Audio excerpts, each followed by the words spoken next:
The narrative that unfolds across modern history cannot be separated from the quiet but immense influence of financial dynasties whose reach extended far beyond mere commerce. Among those names, the Rothschild family emerges repeatedly in discussions surrounding geopolitical transformations, including the eventual emergence of the State of Israel. This lineage of financiers did not simply observe history from a distance. Rather, it positioned itself at the heart of pivotal conflicts, including the era dominated by Napoleonic Wars. During that turbulent period spanning the late 18th and early 19th centuries, their capital flowed in multiple directions, enabling them to sustain influence regardless of which faction prevailed. In doing so, they mastered a system where instability itself became an avenue for expansion, turning global upheaval into calculated advantage while empires rose and fell around them. Their connections extended into the political architecture of Britain as well, where figures such as Benjamin Disraeli rose to prominence. His tenure marked a decisive moment in imperial consolidation, particularly when Queen Victoria was declared Empress of India, a symbolic act that cemented control over the vast region historically known as Bilad al-Hind. This transition came in the shadow of the Indian Rebellion of 1857, an upheaval that resulted in widespread devastation and loss of life across territories that today include India, Pakistan, and Bangladesh. The aftermath of that revolt saw authority restructured under imperial command, with financial and political backing intertwined in ways that shaped governance for generations.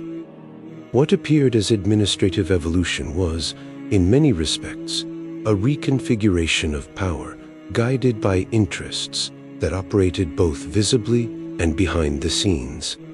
As the 19th century progressed, attention shifted toward lands known historically as Palestine, where ideological movements began to take shape under the banner of Zionism.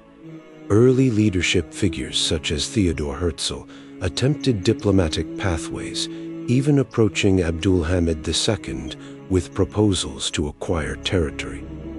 These efforts were ultimately resisted, yet they marked the beginning of a broader transformation that would unfold over decades.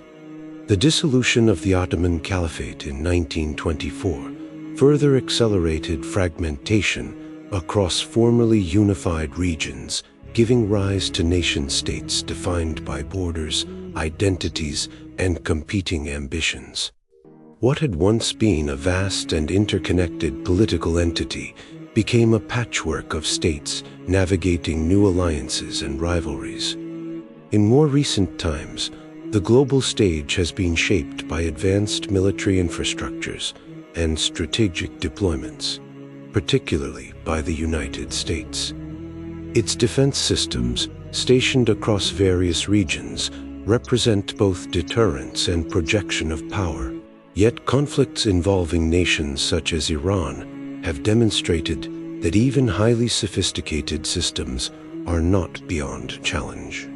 Observers who follow these developments closely recognize patterns that extend beyond immediate headlines, especially when considering how such conflicts are framed and reported. Media institutions like the BBC often shape narratives through selective emphasis, highlighting certain events while minimizing others. This imbalance influences public perception, creating a lens through which complex realities are simplified or distorted.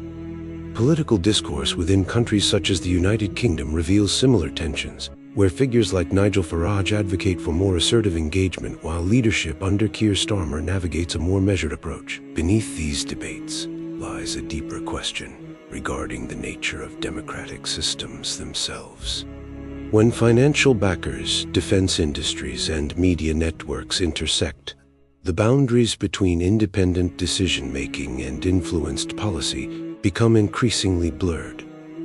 The same entities that fund political campaigns often have vested interests in global conflicts.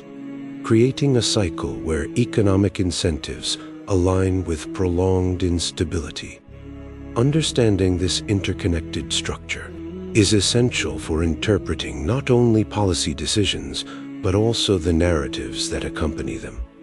At the ideological level, certain belief systems interpret ongoing events through a prophetic framework, particularly within circles connected to leaders like Benjamin Netanyahu.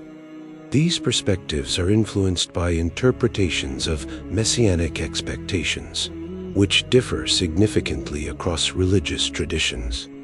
For instance, within Islamic belief, Isa Sam Mals is recognized as a central figure, while other interpretations diverge in both theology and expectation.